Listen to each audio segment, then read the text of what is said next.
small introduction about Indiassetz. Indiassetz is India's first real estate wealth tech serving individuals with a combination of innovative technology and on-ground expertise. As a rapidly expanding full-stack tech-enabled research and data-driven organization, Indiassetz delivers unparalleled customer experience with a mission to transform real estate wealth management for non-institutional individuals with the goal to bring in a new level of efficiency for investors, buyers, owners, tenants, residents, and other individuals in the secondary real estate sector. Indiassetz provides expert advisory and products for real estate wealth maximization and management. Headquartered in Bangalore, India, Indiassetz is driven by an executive bench of ex-bankers, industry stalwarts as mentors, and a strong tech engine. Managing more than $1 billion AUM across 10,000 plus customers, Indiassetz currently has offices in 5 markets in India, namely Bangalore, Hyderabad, Mumbai, Delhi, NCR, and Chennai. The updated new version of Indiassetz app is live on Android and will go live soon on iOS too. Over to Rema, a small introduction about Mr. Pai. Thank you, Raghu, for that. So I now would like to introduce a very eminent speaker, Mr. Arun Pai. Arun is a quintessential Bengalurean. He grew up in the city, spent a decade of his early working life outside. As he jokingly says, there were no jobs here. And then came back home to found a startup, BangaloreWALKS, in 2005. Since then, he has corporate visitors to visiting heads of state, to university students and school kids, and Pakka locals who think they know their city, but they don't. He tells a story on walks, in talks, on buses, on a bike, and on runs. He says Zoom is not the preferred medium. When the flooding events of September 2022 took place, Arun was dismayed at the general lack of knowledge and awareness about the impact of the city's history, culture, and geography on this issue, particularly among the large group of smart, educated, and traveled citizens who were directly affected and needed to take decisions, personal and professional, and lead with the risk of similar events in the future. This resulted in the YouTube video series, Why Bangalore Floods, which has been widely viewed and received critical acclaim from all stakeholders, government officers, experts, activists, affected residents, the media, and the general public. Arun stresses that he is not an expert at all on the subject, but someone who is able to speak to all stakeholders and present the issue in a simple way. His ultimate goal is to create a better informed citizenry who will take real estate and related decisions with better knowledge and more common sense, which will result in a better city for all. He hopes that this session will initiate the right conversation in the real estate community as they are directly affected and can thus play an important role in improving things too. Over to you, Mr. Arun. Yeah, thanks, Dr. Rama. Thanks, Raghu. Hello, everyone. I'm neither eminent nor am I an expert. I'm basically a Bangalorean, and I professionally tell the story of Bangalore on the streets of Bangalore, and I've been doing it for the last 17 years, both to people who are born and brought up here and people for whom Bangalore is their first experience in India. And so I want to make that very clear that I'm here to talk about the floods because my city was affected by the events of September. I won't even call it the floods. And that had a deep impact on the way my city was perceived. And I got a sense that a lot of people were, inaccurately diagnosing what went wrong. Whereas I've been talking about this for 17 years in public for those who care to listen. And so I decided to stick my neck out and make a series of videos. I've never done that before, where I tried to answer in a very simple way, why does this city flood? And hence, if you know that, you will know how to work with that information. So that's the brief background of what's going to happen today. I'll start with a little story. I'm talking about the 1990s when just pre-boom Bangalore, when it was a small town where we didn't even have an international airport connection, and the big cities were Delhi, Bombay, and for all of us who grew up in Bangalore, Delhi was the big city that we might go to. And in that situation, I got my first job outside Bangalore, and I had the fortune of traveling overseas for the first time, and I went to the UK. And I recall distinctly going to Edinburgh, the capital of Scotland, and there's a road out there called the Royal Mile, which is which connects the castle, to another place. And the tour guide told me something which really stuck in my mind. He says, 200 years ago, there was no plumbing, there was no drainage. The rich people and the kings lived on top, and the poor people lived below. And if you lived on the top floor, you threw your human waste out of the window, and it flowed down to the cesspool at the bottom. And he was trying to explain how the city of Edinburgh was planned, where basically the richer you were, the higher you went, because you could escape gravity and the flow of liquids. It was a very core thing, and it struck me because till then I had been so impressed by the infrastructure that I saw in the UK. But for someone to tell me that 200 years ago they had no plumbing and drainage, it really hit me hard. So I began to think about Bangalore when I came back home in the 90s, which is the high point of Bangalore. And, the clues are in the names. We have a place called High Grounds. Some of you may know that. I've always been there as a child. That's where Sophia High School was. That's where our school bus went. And I always wondered. And then someone told me it is the highest point, which means there is the lowest point. And someone said it is also lake, and all the water from here flows to there. And as I got into it, I realized that my city is also designed in some sense like Edinburgh and most cities around the world. And so the thing that sat in my head was pre-electricity, pre-technology. Most of the world's cities were designed in a way that the high ground was safe because it remained dry. There was no ability to pump liquids up. And so our interaction with liquids are threefold. One is the rain, and it comes and it's raining now, and it just goes away. We don't know where it goes. And if you're in cities, we don't like it because it might flood us. Then when we open our taps, we expect water. And if it's not there, we try to think hard, where does it come from? And in Bangalore, people, get tankers. And then the stuff that goes down the sink or what we flush away, we don't think about it. But if you really think about these three engagements with, liquids, I would say, are critical and were understood 200 years ago by people who planned cities around the world. So I'm a runner. I run around the city. I know a lot of people who are cyclists, and Bangalore is an extremely hilly city. And I tell my friends who have moved here recently, they say, really? We don't know that. And so what I'm going to do now is I'm going to try and show you some simple maps that are available online, which will help you understand the city of Bangalore. And the reason I'm doing this, I'm actually going to show you the content of the videos which are made, which are already online. So I'm just sharing my screen now, and this is the title of my very first video. It is provocative. Why does Bangalore flood? A 2-minute explanation. This is on YouTube. I think it got about 10,000 views in 2 days because everybody wanted to know why. So let me try and give you the simple answer in maybe 2 minutes or less. But before we do that, this is India, but I don't know how many of you have seen this map where this is a cross section of India. And we all know that Bangalore is high, but actually Bangalore is the highest point in the Deccan Plateau, apart from some points in the Western Ghats.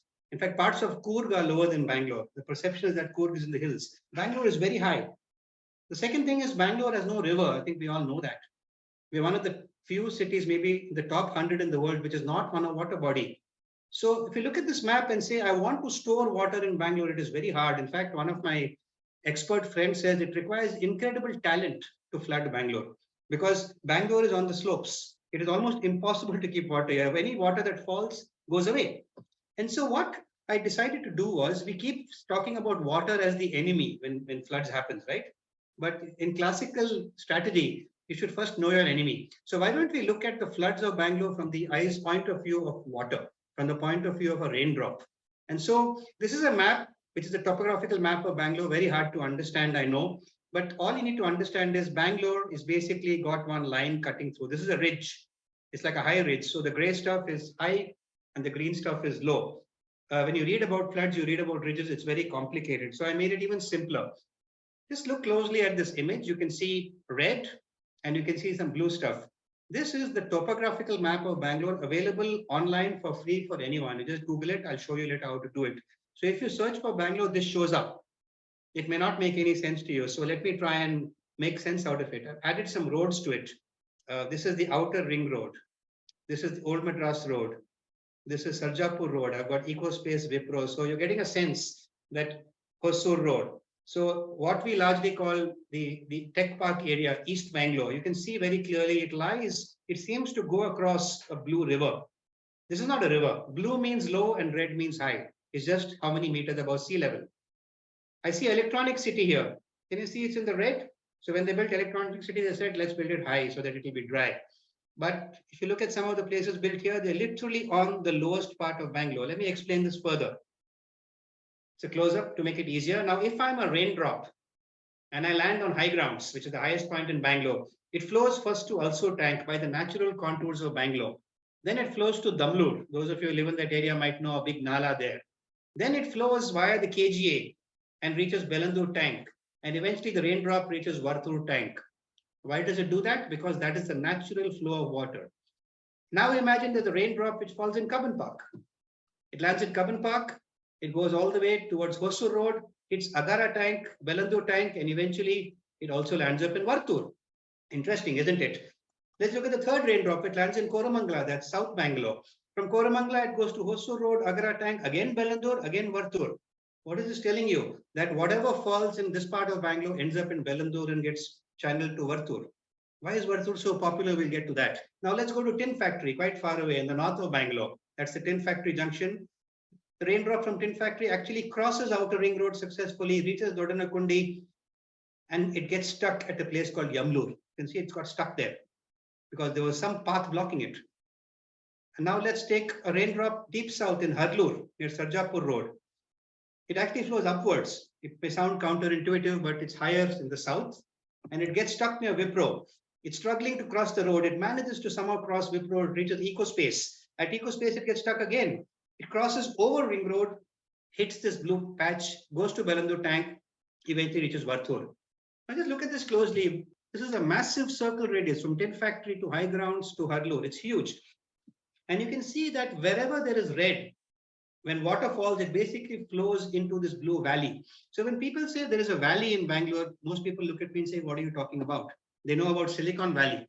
Interestingly, this is Silicon Valley, Bangalore, because that's where the tech parks are. But strictly speaking, we should have been calling ourselves the Silicon Highlands because all the safe parts of Bangalore are on red and the unsafe are on blue. Let's move on. We've got these 5 raindrops in Varthur Tank. What do? They basically cross over and go to Tamil Nadu. So the point I was trying to make, this was my first video, is that all you need to know is elevation matters. Are you on red or are you on blue? It's a very core thing. So if you look at your location on the map of Bangalore, look at the map. Are you red or blue? It's as simple as that. And if you are blue, you are in danger of water flowing to you when the water comes. Now, this may seem extremely obvious, but you'll be surprised that the number of people I've spoken to have no idea, are they higher or lower than their neighbors or which part of Bangalore. Let's move to the next idea here. History matters. Now, history seems like a boring subject. And I ask a question, tank versus lake. I ask the question often to people, how many lakes does Bangalore have? And I expect all of you have some answer. It may be 100, 200,000. But you know the real answer? The real answer is 0. Bangalore has no lakes. Seriously. Because a lake is defined as actually a natural formation where water collects and is almost perennial. Whereas what we have in Bangalore are all man-made. Every water body in Bangalore has been made by somebody in the past. They were constructed. They're not natural at all. They were constructed for a purpose. And hence the right word for it is tank. Have you heard of Sankey tank? That's actually an accurate description of what that is. So what does this mean? Let me explain that to you. If you look at this aerial Google map of Bangalore, this is a tank. It's a water body. It could be any of them. I think this is Madiwala. And if water was flowing and basically you block the flow of water by putting an embankment or a bund, which is basically an earthen bund, you just dig up the earth and make a blockage, the water collects. And then on the other side, you have fields. And how do you irrigate the fields? You have a hole in this bund somewhere where you can release the water at will. So the entire purpose of stopping rainwater when it flowed in a natural valley was to create a reservoir for the purpose of agriculture. And that's what Bangalore was all about. So I've got a picture here, which I often ask people to guess where this is. I don't know if you can see it clearly. It says Grand Circus, but this is what the Majestic bus stand used to be, a big water body. This is a photo, I think, from the 1950s. And what is interesting about Bangalore is that all of Bangalore, all the water bodies were made artificially in the past with the pure purpose of storing water for agriculture. And so you'd have a water body, you'd have an embankment, and you'd have fields on the other side, and you'd have the ability to release water when you wanted it. This is another picture of a dried lake. You can see the embankment. You can see that it is man-made. That's me standing in front of a lake, and I'm standing in front of a historical granite structure, which you will see in many lakes in Bangalore. What you're seeing on the screen right now was built in the 16th century in a lake called Kempambudi. These are sluice gates or gates for releasing the water.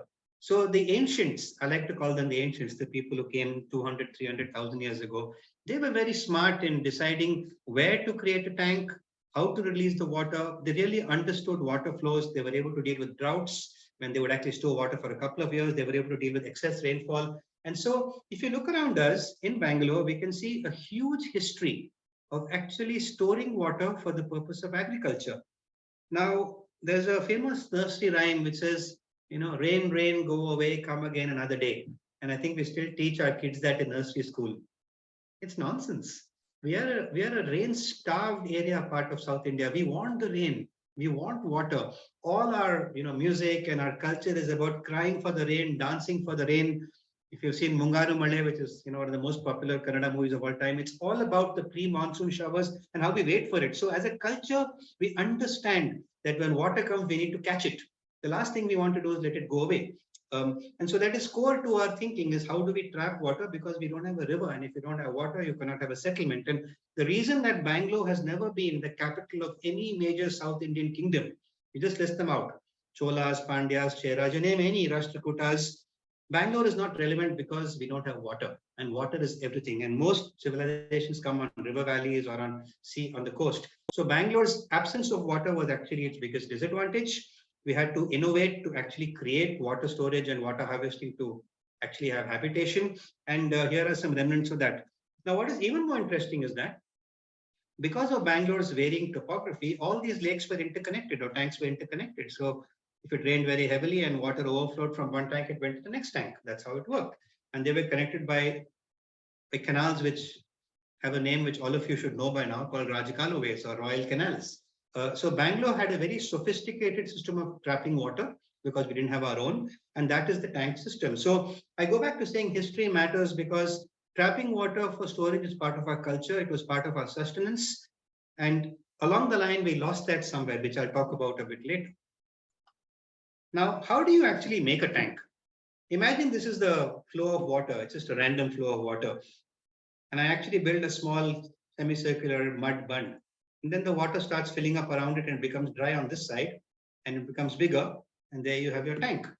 And all of Bangalore's 1,000+ tanks were actually made through human effort like this, so that the downstream was actually lower and was irrigated, and the upstream was where the water was stored. Now we'll move to the third point. I'm trying to keep it very simple, that elevation matters, history matters. The third thing is location matters, where you are located in Bangalore. Now, post 1990s, we've got some incredible satellite images of the built-up area in and around Bangalore, and in fact, all over the world. And we have folks who actually analyze this data and come up with simple results which make it so clear what's going on. So here is a satellite image of Bangalore. Can you look at this closely? It looks like the surface of Mars, actually. It literally looks like that. But it is Bangalore. Let me explain how. So if you look at it closely, you might see there's like a valley here, and you can see high grounds here. I've got some markers for you. And now I'll make it even more clearer. Wherever there is low ground, I've marked it blue. So this is not water.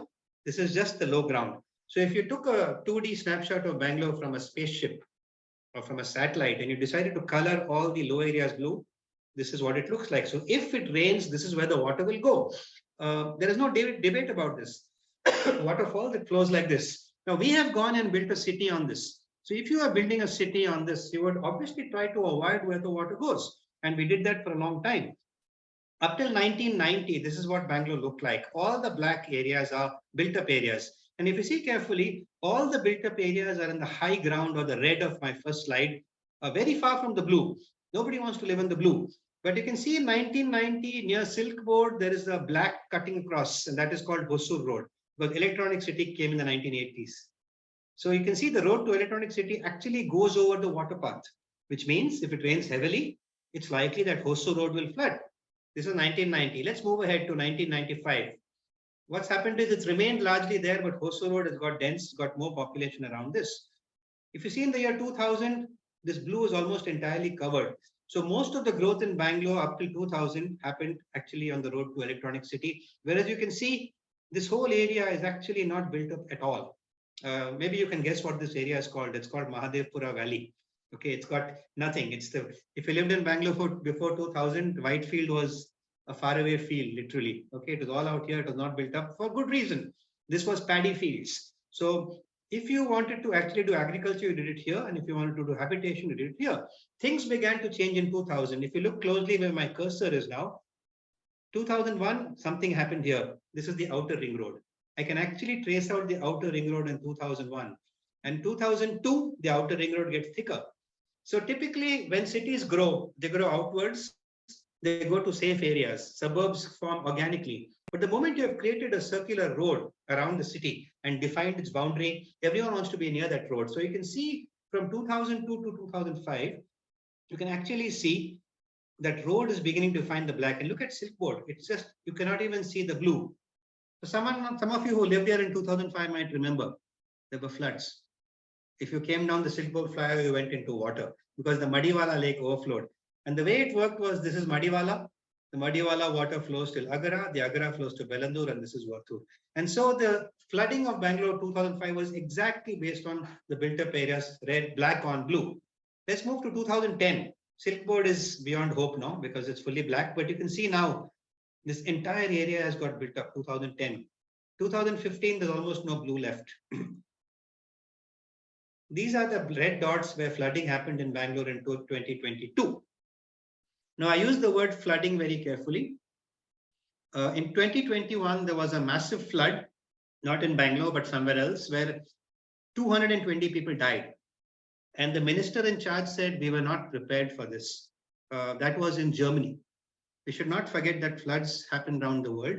And we were fortunate in Bangalore that when this happened this time, there was no major loss of life. Unfortunately, a few people did die, but that was more because they were traveling on the road in the floods and got electrocuted. But there was no people getting washed away. There was a lot of loss to assets. But we have to put things in perspective. If you look at this map closely, there were only about 14 locations where water overflowed. So I'd like to use the word waterlogging. Bangalore did not flood. Maybe 5% of Bangalore had waterlogging issues, primarily because we had built habitation or roads where water flows.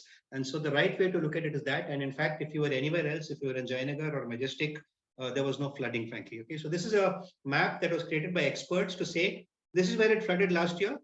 Let's take a look next year. Moving on to the next point, gradient matters. How steep is your slide? Now, when the flooding happened, some of you might have seen memes floating around the internet, everyone making fun of Bangalore, the Bangalore water park, Sarjapur Road and Outer Ring Road are water slides. All sorts of memes were going around. This is one such meme, the Bengaluru Water Theme Park, right in front of EcoSpace. It's quite funny, actually, if you look at it as from a humor point of view. But it also hurt a lot that everyone was making fun of my city. We need to do something about it. And so I'll tell you how we can actually analyze what happened in some more detail, one more aspect of it. Now we're going to go into some detail. I don't have that app open, but maybe at the end of the presentation, I'll show you how to do it. But there is an app where if you click on a point, it tells you the altitude above sea level. So I've got that app open here. And if you see high grounds is 940 meters above sea level. If you click on Damlur, it is 888. Silk Board, 885. Tin Factory, 865. ITPL, 902. So what you see is that high grounds is very high, 940. You have these four other places which are around 900. And the lowest point, Varthur, is 865. So if you do the simple math, what is the height difference between the lowest point in Bangalore, Varthur, and the highest point, high ground? It's almost 40 plus 35, 75 meters. Some of you are in real estate. You can probably guess 75 meters is a how many story building, but it's about 25 floors. It's like the public utility building. It's actually higher than the KRS dam. So imagine if you were sitting at Varthur tank and you had a line of sight vision to high grounds, it's almost like 2 times the Krishnaraj Sagar dam in front of you. So you can imagine water that falls from high ground and comes to you, at what pressure it comes and what speed.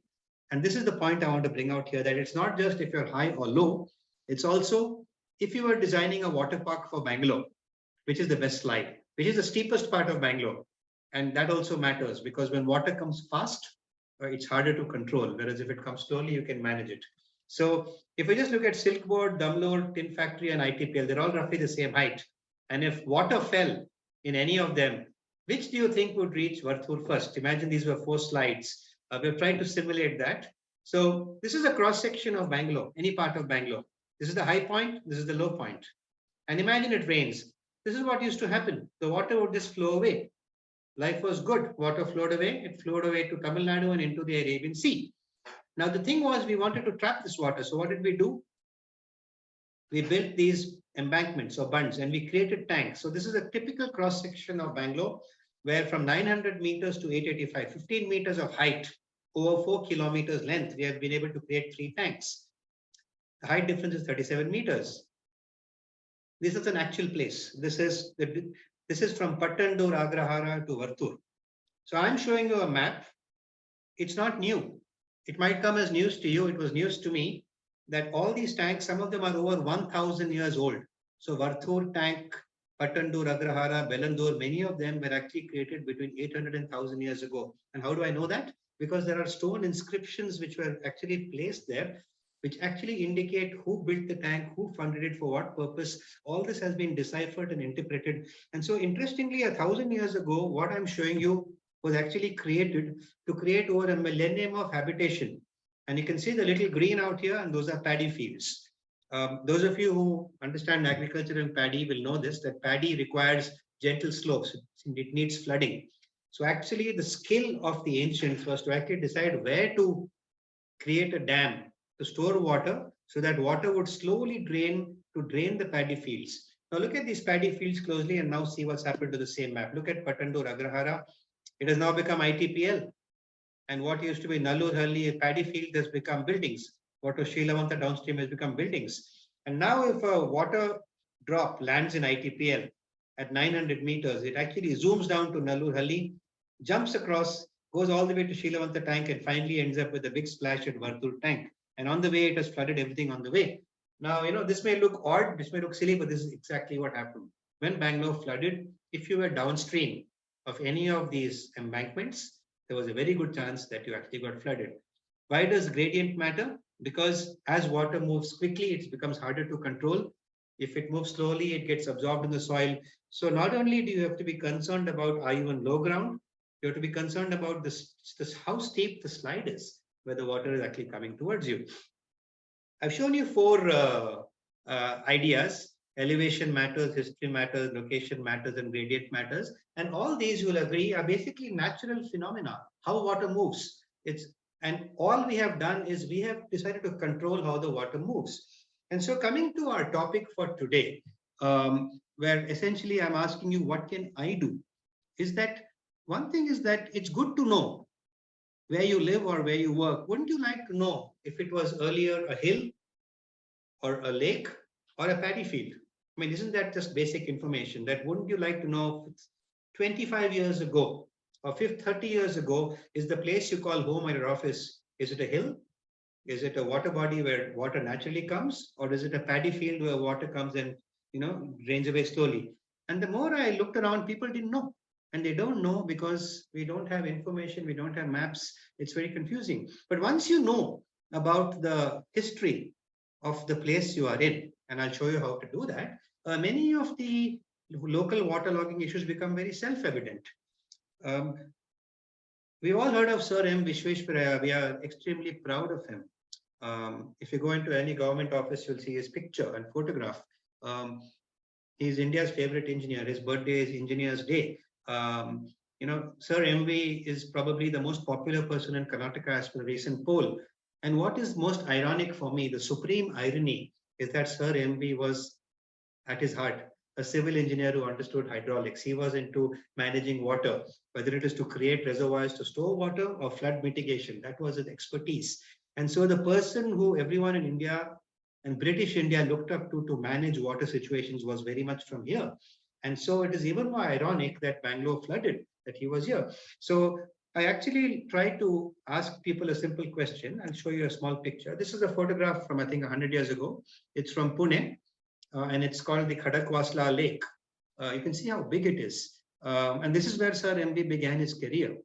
And what's interesting about Sir MV was he spent 25 years in the engineering service in British India. The British were extremely arrogant and proud about their engineering skills, so they never promoted an Indian to the role of chief engineer. But not only was Sir MV promoted, he was always called upon for handling difficult tasks. So he was, and just to give you context, this was Bombay Presidency, Pune was part of it, but so was Sindh in today's Pakistan, and so was Aden in today's Yemen. And so Sir MV, he was not yet Sir, then went to Aden, he went to Sindh, he went all over British India to actually to create large irrigation reservoirs for irrigation, to create dams, and more importantly, to manage when heavy rains came.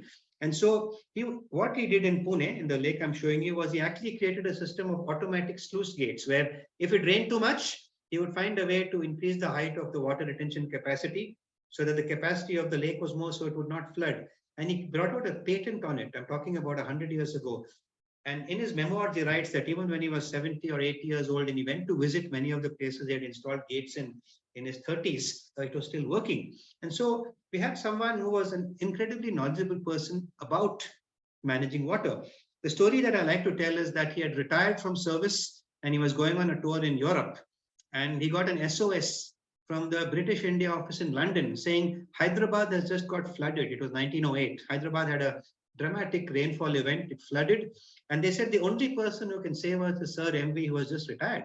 And so they sent a cable to him on his foreign trip and said, please come and save us. And he said, give me 4 months, I'll finish my tour and come. But incredibly, Sir MV came back to Hyderabad, came up with a plan which involved actually creating reservoirs upstream, understanding the topography, and that plan was executed by the Nizam, and it actually has saved Hyderabad from flooding for over 100 years, for 112 years. And so the question that I've been asking experts is, and it's a simple question, that if we had the technology at our disposal that Sir MV had 100 years ago, can we prevent flooding in Bangalore?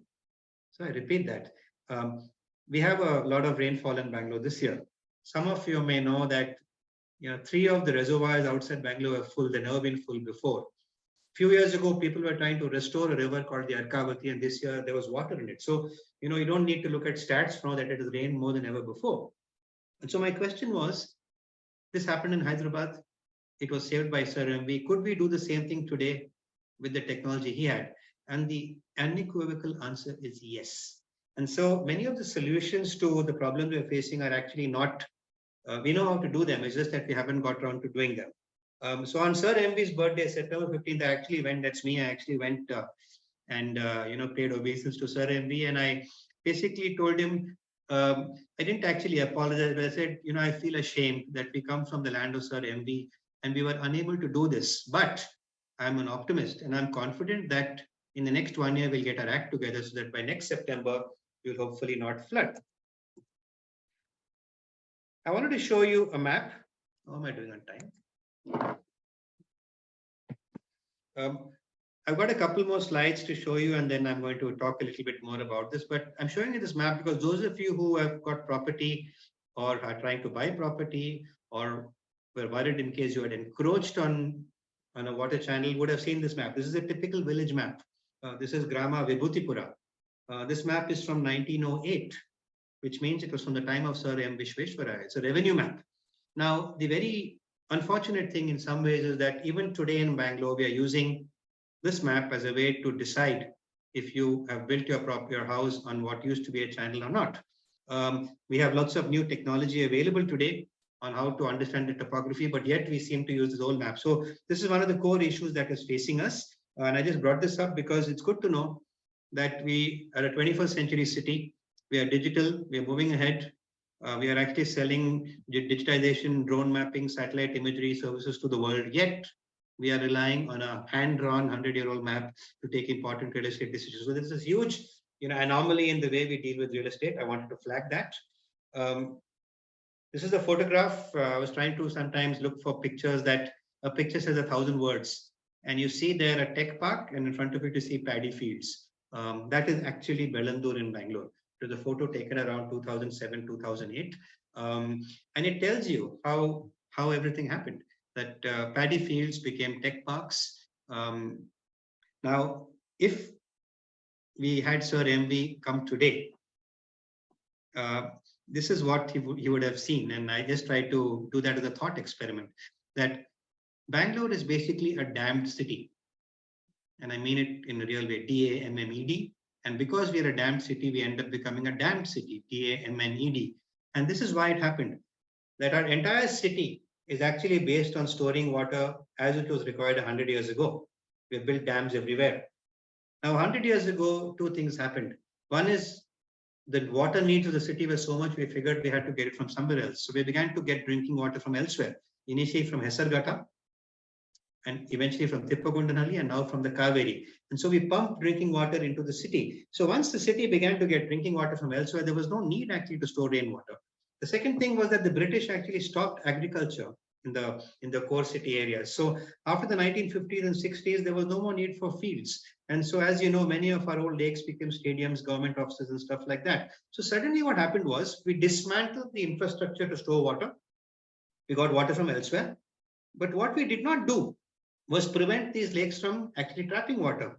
And over the last 10 years, you can see there's been a huge movement to rejuvenate our lakes. So we've actually gone and created ways of actually trapping water, but we have forgotten one thing. When you create a dam, you need a way to release the water, and we have none. Incredibly, none of the various tanks in Bangalore had functioning gates. So when it rained in September, we had done an excellent job of filling up the lakes with water because we had rejuvenated our lakes, we had pumped wastewater into them. So imagine the situation in June, July, our lakes are full.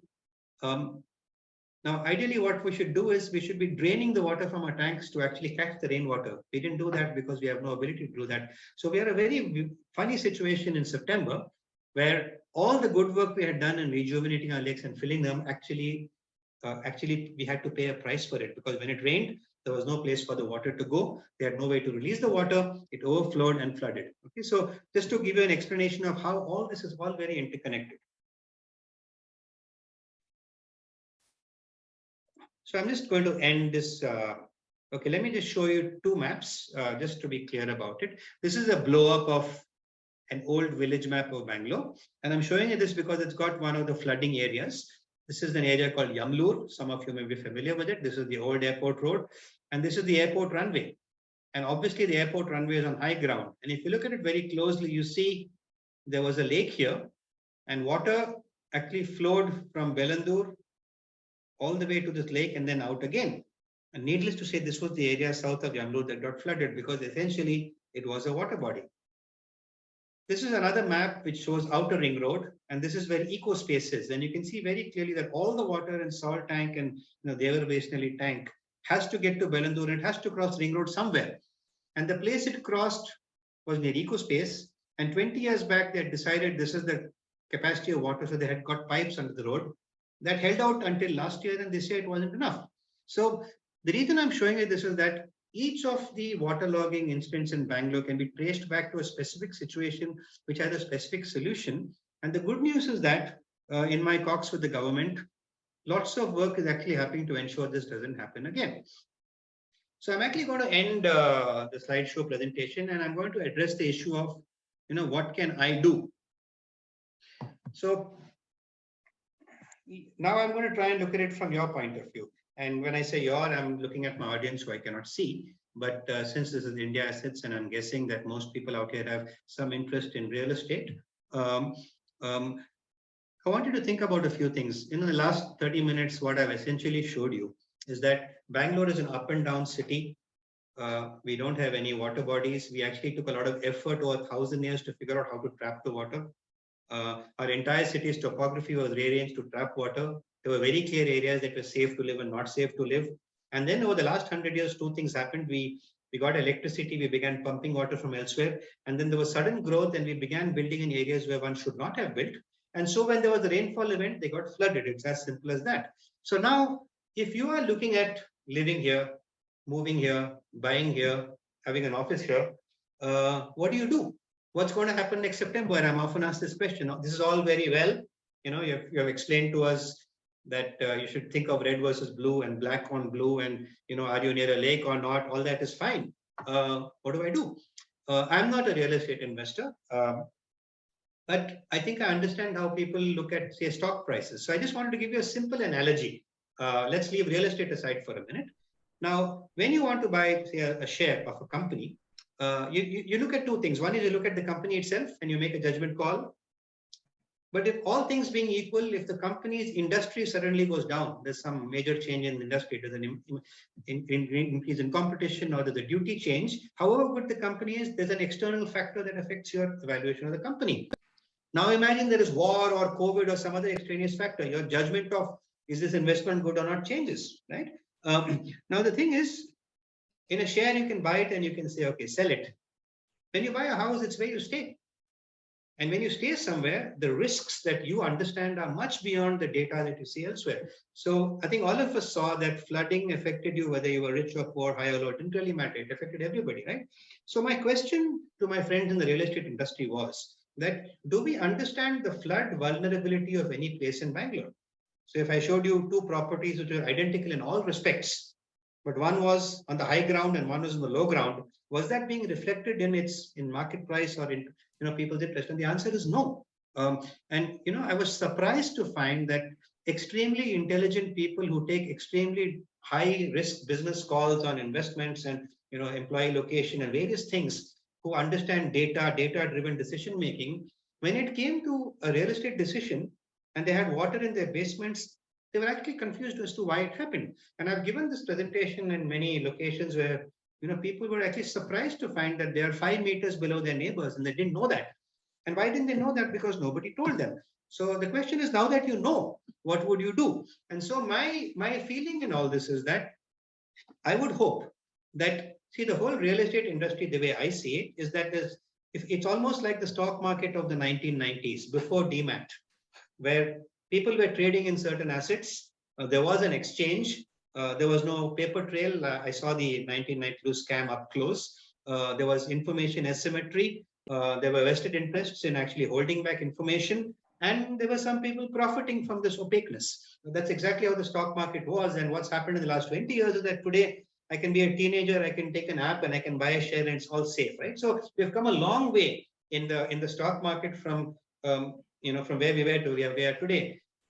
My view is that today, if real estate has to become more transparent, we have to think about the vulnerability to events like floods, which are not acts of God. Actually, they're actually acts of physics and nature. And the beauty of rain is that, unlike a fire or an earthquake, where you can always say, I didn't know, it is going to rain in September. There is no debate about it. The beauty of water is that it comes every year, it tells us where it goes. There is no mystery at all. And if you believe, for example, that Bangalore had excess rain this year, and I tell you, next year it's going to rain only 80%, what's going to happen? You should have a view. So while, the media and dinner conversations can argue about it, if you're an intelligent investor, you're going to take views on, okay, if it rains 80% of this year, what's going to happen? Which are the vulnerable areas? And so the reason I accepted this invitation to speak at Indiassetz, and I heard what Raghu said at the beginning about the brief of this venture, is to basically make data-driven decision making. My first point is, where is the data on flood vulnerability? It has to be there. And just because it is not there, we cannot ignore it. I hear another argument often that, okay, it is an approved property, which is fair enough. So the lawyers can win in court. But water knows no lawyers. I mean, it's all physics, right? So if somebody 30 years ago made a bad decision for whatever reason, maybe lack of information, if you look at it, most of the government, ISRO is located on a lake bed. You would argue that people in ISRO understand topography, the remote sensing, that's what they do for the country, right? So the ISRO has 2 campuses on lake beds. So it's not ignorance. There would have been good reasons why people use these, defunct pieces of land for real estate. So let's not moral judge. The point is, today, you are sitting with information. If I told you that these 42 places flooded last year in Bangalore, won't that matter to you when you take a decision next year? And so what I'm trying to do as part of this talk is that I've been speaking to people in academia.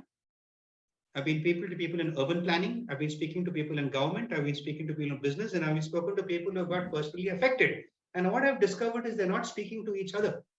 So it's just like COVID. When COVID happened, COVID is not a vertical that anybody looks at. It's an all-encompassing holistic problem. When COVID happened, the government had a war room where they got all the experts to say, let's figure out how to deal with this huge situation affecting us all. It is not public health. It is not, we don't know what, it's just affecting us all. My view is that floods were the same. It needs a war room-like approach, and it needs everyone to collaborate. And so to me, the irony of this is this. I'll just list the ironies out. Is that we have some incredible academic institutions in Bangalore, IISc, who's done incredible work on understanding why Bangalore floods. There are papers out there. There's lots of information. We have IIM Bangalore, which actually has a real estate department trying to help buyers take decisions. We have drone companies sitting in the Mahadevpura Valley who are doing consulting for companies around the world who can do topographical studies, like that. We have all this stuff happening. We have people in government who are keen to get this done because it doesn't look good if a place gets flooded. But I find that when I speak to each of them to get information for my stories, they aren't talking to each other. So my vested interest or agenda in actually having this conversation today is that two things. One is maybe it has sparked an idea in one of you that what can I do, not just for myself, but for the city? Because this is the common. Someone has to go and actually go. Maybe I'll fund a survey of the drains. If you log on to Google and look for Los Angeles stormwater drains, you can get with your address, you can tell you within so many meters of your house is a drain. That information does not exist in Bangalore. Somebody has to do it. There's lots of public interest survey work that can be done. It needs to be done, number one. The second thing I'm hoping that that can come out of this is that in some way, flood vulnerability actually becomes part of the pricing or the valuation of properties, and the market actually creates a change which will actually influence how our city is grown. So these are the two things that I hope to achieve. I have run out of my 45 minutes of time. I'm going to pause now and hand over back to the moderator. And no, we have some questions, Mr. Pai. Sure. Just to go with one, you also taking a cue from your own line saying that the share market correction happened thanks to the Harshad Mehta scam. So with Bangalore flooding, the untold hardships that the people face, where does the correction happen? I mean, of course, you have said so many other things, but where does the correction happen? Who takes the first step? So, I would like to believe that this was a good crisis in the sense that, okay, there was no massive loss of life like COVID was. COVID actually helped us fix a lot of things in our public health system. It helped us. And when COVID happened, we realized we did not have data on many things, on who was vulnerable, how do you give out relief. I was involved in that very closely.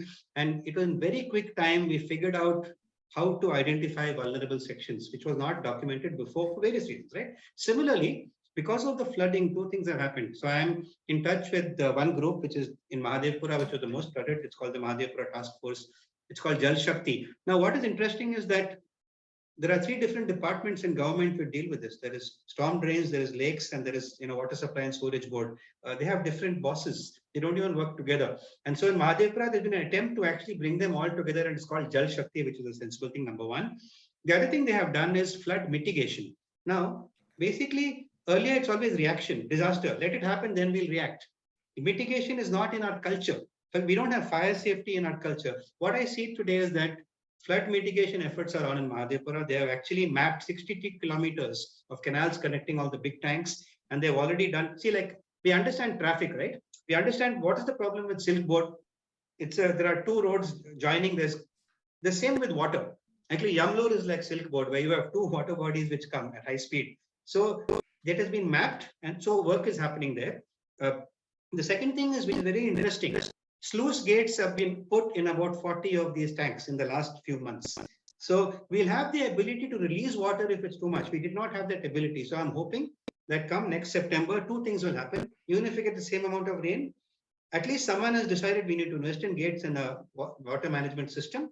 And already when it rained last month, some of the places that got flooded last time did not get flooded.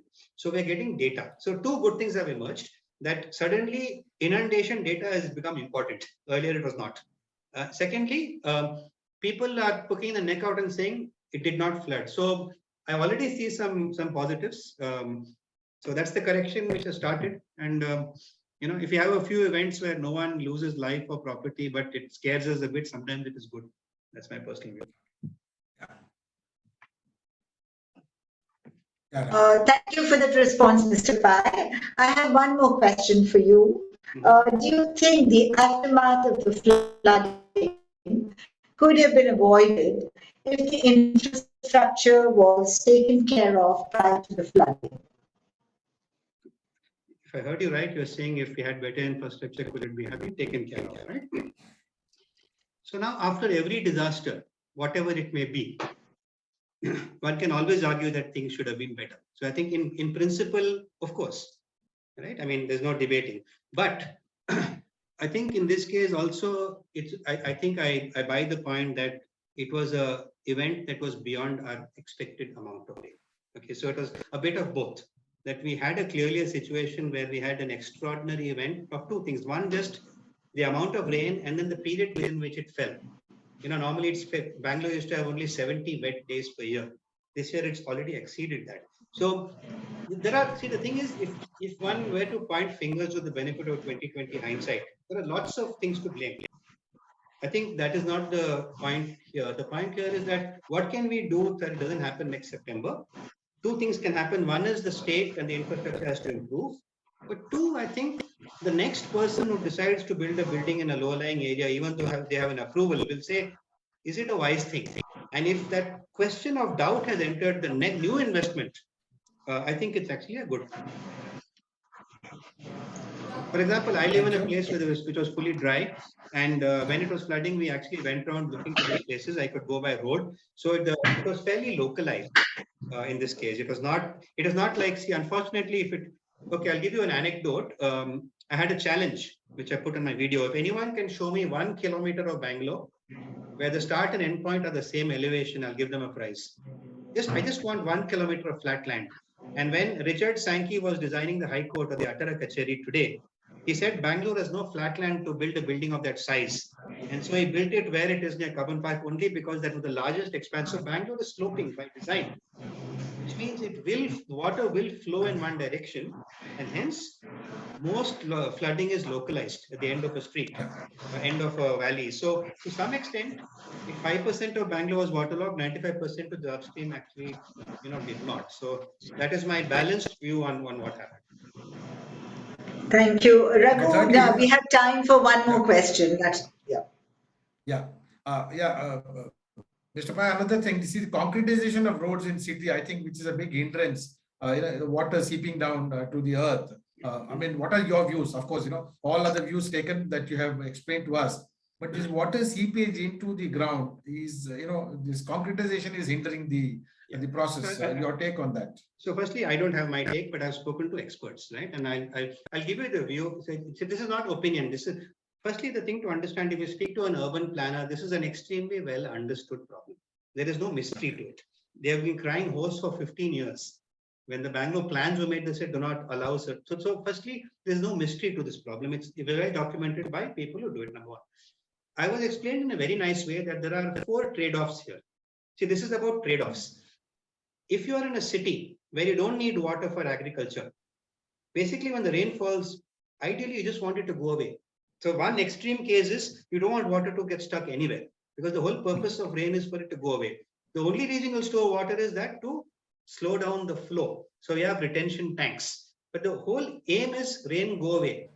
That's the urban in a sloping city. On the other side, you have folks who want a lake near their house so that I can go for a walk in the morning. So that's the other extreme, that it's a nice place to have a water body. Okay. The third thing is that historically Bangalore actually had water to actually capture the rain for use, but drain it so that we have capacity to handle more. So if you just think about irrigation is about storing water and releasing it. Bangalore is not run anymore by the irrigation department, who understands this is run by the lakes department. So by urbanizing, we have got a set of departments which actually wants to preserve the lakes because the public likes to walk. So number 2. Number 3 is the ecosystem, biodiversity. We have birds. It's beautiful. You need water everywhere. And the 4th is groundwater recharge. So we have these 4 competing interests. Some people who want to store water for groundwater, some people who want to store it for the birds, some people who want a nice walk, and some people who say, we don't want it unless it's really required. And finally, who wins is what is happening here. Now, even in concretization, there are 2 points of view. That if you are upstream, you want the water to go away. So what's happened in Bangalore today is that the downstream people got flooded. There's always someone downstream, right? Now, if we had arguably started concretization downstream, so I think it is very dangerous to say concretization is bad. Of course, percolation is important. There are many models which say that, okay, you need some percolation, you need some friction. But, there are multiple points of view. So I don't even want to hazard and say this is the right answer. there are pros and cons on both sides. The right answer is someone has to take a holistic view and deal with all the trade-offs. And if you are an extremist on any one of these views, on any trade-off issue, it will not work. So I think because there are folks who say that we are not yet at a stage where we are thinking about that. We just have so much water, we need to find a way to channel it somewhere. The latest thing that's happening is that people got basements flooded because the groundwater has risen in Commercial Street. So rather than having a problem of groundwater, we have aquifers coming up, which nobody anticipated. So the solution to that is the reverse of the. So the thing is, this whole thing I've learned from speaking to different people and different stakeholders that you need one person taking an overall view, deciding what is important and what is not. And today, and which is why any piecemeal answer is actually a dangerous path to go on.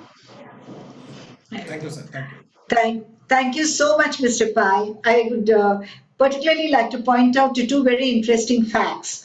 One about Sir Visvesvaraya. You mentioned that he came up with an idea which worked very well in Hyderabad, and they've seen no flooding at all, which I think is such an eye-opener, and other cities need to replicate that model.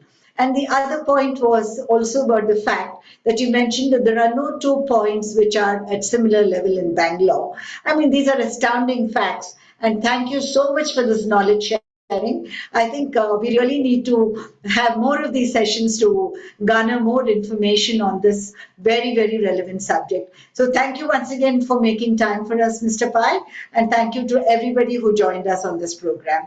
Have a good evening. Thank you. Thank you. Thank you, Mr. Pai. Thanks. Thank you.